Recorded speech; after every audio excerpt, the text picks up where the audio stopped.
Ruthless aggression series में अभी तक हमने देखा कि आखिर इस एरा को शुरू होने की क्या ऐसी जरूरत पड़ी, क्या नीड्स थी उस समय पे WWE की, आखिर ये एरा आई, ये चेंज आया।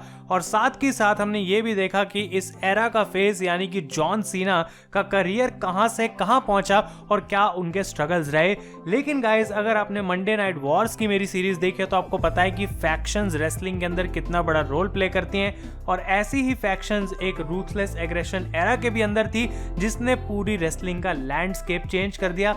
एक ऐसी फैक्शन जिसके अंदर एक परफेक्ट मिक्सचर था दोनों ही एक्सपीरियंस और पोटेंशियल का, और एक ऐसी फैक्शन जो कि इस पूरे रेसलिंग बिजनेस के अंदर एक एवोल्यूशन लेके आई। और आज इस फैक्शन की स्टोरी के बारे में हम बात करने वाले हैं, और हम सिर्फ इतना नहीं जानेंगे कि आखिर ये टीम इतनी ग्रेट क्यों है, बल्कि इनकी कहानी के बीच में जो स्ट्रगल्स थे, जो हर्डल्स थे, जिन्होंने इनको पोटेंशियल तक पहुंचने से रोकने की कोशिश करी, उनके बारे में हम डिस्कस करने वाले हैं। तो बहुत एंटरटेनिंग एपिसोड रहने वाला है गाइस। जो लाइक का गोल है वो हमेशा की तरह रहेगा हमारा 2000 का, तो फटाफट से उस लाइक बटन को आपने दबा देना है। वीडियो को एंड तक देखते रहें, चैनल पर नए हैं तो सब्सक्राइब करें और उस नोटिफिकेशन बेल को भी ऑन करना ना भूलें।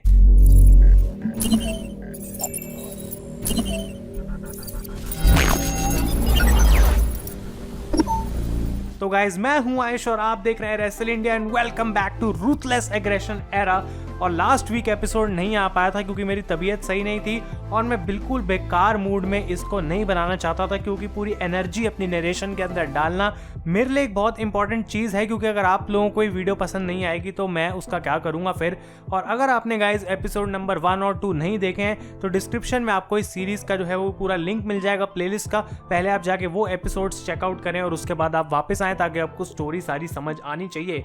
अब ये बात हम जानते हैं कि ट्रिपल एच जो है वो WWE में ऑलरेडी कई सालों से थे और उनका जो कैरेक्टर था वो बहुत सारे चेंजेस के थ्रू गया था। अब चाहे वो अच्छा चेंज हो या फिर बेकार चेंज हो। और 1995 से गाइस कई सारे रोल्स ट्रिपल एच ने करे थे, इंक्लूडिंग हंटर हर्स्ट हेम्सली। लेकिन इतने समय तक DX में रहने के बाद 2001 तक ट्रिपल एच बेसिकली अपनी प्राइम में आ चुके थे और इस समय उनके पास सारी चीजें थी। आप लुक की बात करें, माइक वर्क की बात करें, एक्सपीरियंस की बात करें। इनफैक्ट ब्रूस प्रिचर्ड यहाँ पे कहते हैं कि भाई रिक फ्लेयर जो थे 80s के टाइम पे, उस टाइप की पोटेंशियल और पावर इस समय ट्रिपल एच के पास थी। और रिक फ्लेयर का यहाँ पे मैंने नाम लिया तो ये बात भी हम जानते हैं कि इस पॉइंट तक रिक फ्लेयर का ऑलरेडी एक एपिक करियर रह चुका था। और ट्रिपल एच बताते हैं कि वो खुद अपने चाइल्डहुड में रिक फ्लेयर को देखा करते थे, उनको वो बहुत पसंद थे।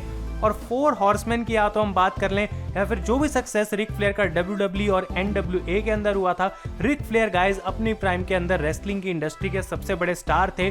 और उनका जो WCW का करियर था, जबकि वो अच्छा तो गुजरा था लेकिन उसका एंड इतना अच्छा नहीं था। और जब उनका वो गारंटीड कॉन्ट्रैक्ट WCW के साथ खत्म हो गया था तो वो वापस WWE के अंदर आ गए थे और उनके पास यहाँ पे एक ऑन स्क्रीन रोल था और साथ के साथ वो as a part time wrestler भी लड़ा करते थे गाइज। लेकिन एक प्रॉब्लम थी रिक फ्लेयर के साथ कि वो पहले जैसे अब नहीं थे।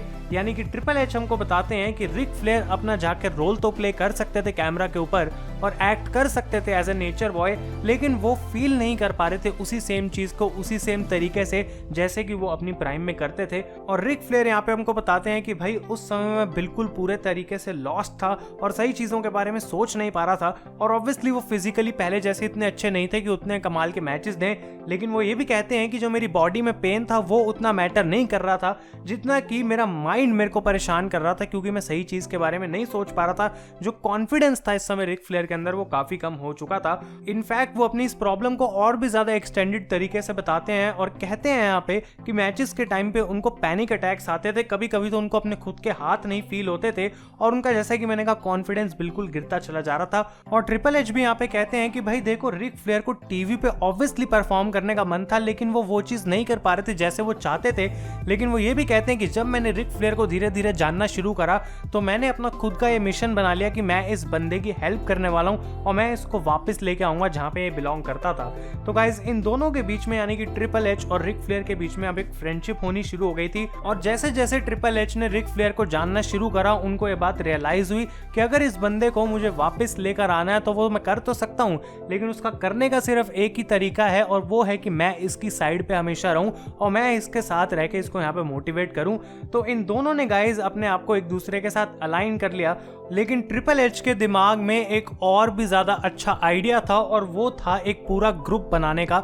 एक ऐसा ग्रुप जो कि 4 हॉर्समैन की तरह होगा, लेकिन DX जैसा नहीं होगा, उसको थोड़ी प्रीमियम फील दी जाएगी और modernised version of 4 horseman kind of वो बनाना चाहते थे। और वो कहते हैं कि ये मदद करेगा रिक फ्लेयर की पुरानी वाइब्स लाने में, जिसको बोला जाता है जेट फ्लाइंग, लीमो राइडिंग, उस चीज को वापस लाना चाहते थे। और वो जानते थे कि रिक फ्लेयर अभी भी कमाल के प्रोमोस कट कर सकते हैं और ट्रिपल एच उस ग्रुप की मसल बन पाएंगे।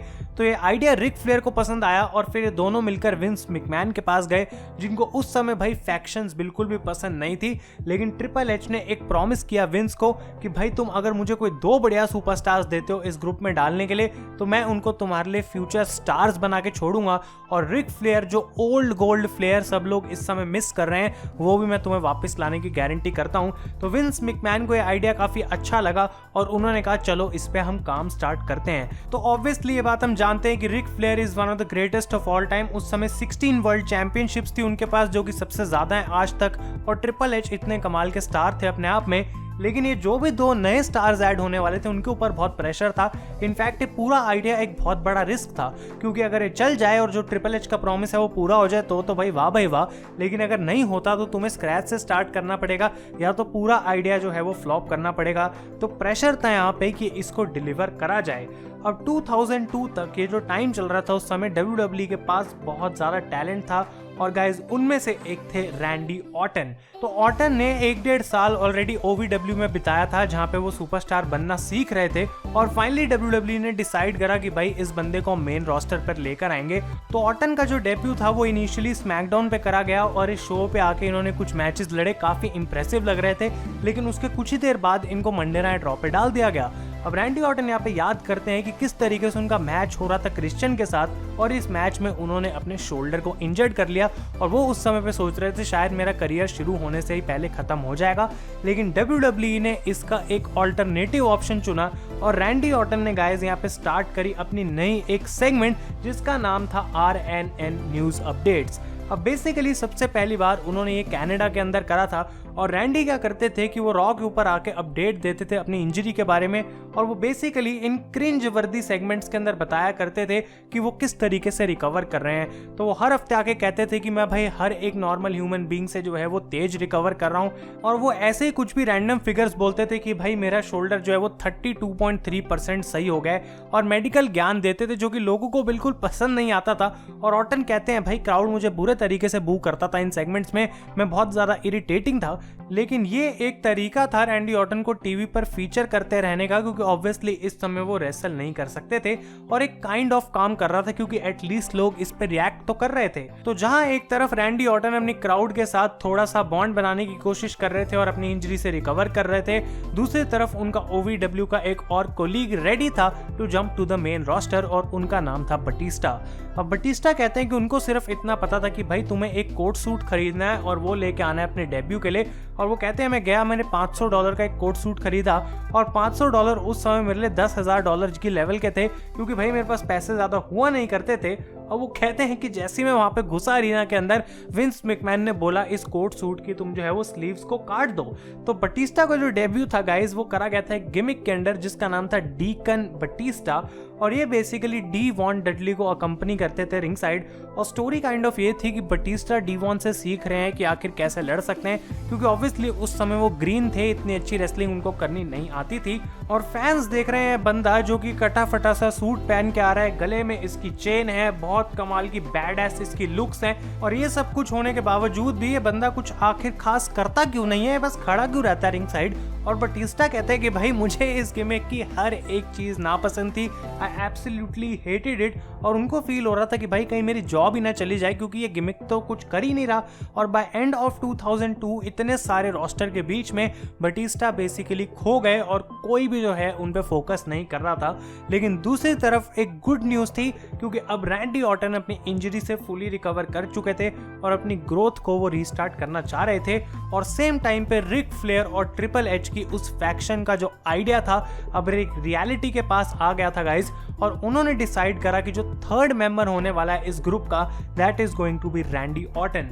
तो ट्रिपल एच यहाँ पे पोस्ट ओपिनियन में कहते हैं कि रैंडी के पास सारे टूल्स थे। अगर हम लुक की बात करें, माइक वर्क की बात करें, रेसलिंग की बात करें, और एरिक बिशॉफ कहते हैं कि रैंडी ऑर्टन को हमेशा ये बात रियलाइज होती थी कि वो फ्यूचर में एक बड़े स्टार बनने वाले हैं। और रैंडी खुद यहाँ पे कहते हैं कि भाई देखो, मैंने कभी पूछा नहीं रिक फ्लेयर से और ट्रिपल एच से कि तुमने मुझे क्यों एज अ थर्ड मेंबर चुना, क्योंकि मुझे बात पता थी कि अगर ऐसा उन्होंने करा, ये डिसीजन लिया है, तो उन्होंने मेरे अंदर कुछ ना कुछ डेफिनेटली देखा होगा। और जबकि ऑर्टन एक ऑब्वियस चॉइस थी, इनके अंदर टैलेंट था, बाकी सब चीजें थी, जो चौथी चॉइस थी गाइज वो एक बहुत बड़ा शॉक था। और ट्रिपल एच कहते हैं कि जब उन्होंने आइडिया बताया कि फोर्थ मेंबर बटिस्टा होने वाले हैं, तो भाई बैक स्टेज सबकी आंखें खुली की खुली रह गई। और वो कहते हैं कि बटिस्टा को अभी तक कोई अच्छी अपॉर्चुनिटी दी नहीं गई थी और मैनेजमेंट में सारे लोग उनको वही टिपिकल बिग मॉन्स्टर की तरह बुक करना चाह रहे थे। लेकिन ट्रिपल एच को ये बात रियलाइज हुई कि भाई बटिस्टा पूरा अपना और देना चाहता है इस बिजनेस के लिए और वो डिजर्व करता है एक अपॉर्चुनिटी। तो यहाँ पे बटिस्टा कहते हैं कि ये एक बहुत ही कमाल की चीज थी, क्योंकि रैंडी ऑर्टन और उनको सीखने को मिलने वाला था from two of the very best superstars. तो ये जो 4 पीसेस थे पजल के गाइस अब कंप्लीट हो चुके थे, Ric Flair, triple H, Randy Orton and Dave Batista. और अब समय आ चुका था इस ग्रुप को अनवेल करने का। लेकिन एक चीज अभी भी बची थी and that was a name, कि हम इसको क्या बुलाएंगे। तो ट्रिपल एच कहते हैं कि आर्न एंडरसन बिल्कुल फंसे हुए थे और उनको कुछ समझ नहीं आ रहा था कि हम क्या करें, इस ग्रुप का नाम क्या रखें। और उन्होंने एक मीटिंग करी ट्रिपल एच और रिक फ्लेयर के साथ, और इस कॉन्वर्सेशन में बेसिकली आर्न एंडरसन ने कुछ ऐसी लाइन बोली कि भाई ये हम बिल्कुल कुछ अलग ही करते जा रहे हैं, ऐसा हमने कोई ग्रुप बनाया नहीं है, ये तो काइंड ऑफ पूरे बिजनेस की एवोल्यूशन है। और ट्रिपल एच कहते देयर्स द नेम, एवोल्यूशन, ये हम इसको नाम करने वाले हैं। और गाइस रॉ February 3rd 2003 इन दी MCI centre Washington DC, triple H ने इस ग्रुप को जो है वो रिवील कर दिया। The mentor Ric Flair, enforcer triple H, muscle Dave Batista and the future Randy Orton, an epic start to this faction. और क्या कमाल की ये इंट्रोडक्शन थी, सारे रेसलिंग फैंस अपने फीट पे खड़े हो गए और उनको ये बात बता दी गई कि भाई अगर तुम्हारे साथ कुछ बुरा हुआ है और तुम WWE में बिलोंग करते हो, तो एक चीज तुम्हें उसी समय पता लग जानी चाहिए, that evolution just passed you by, पास से एवोल्यूशन निकली होगी तभी तुम्हारा ये बुरा हाल हुआ है।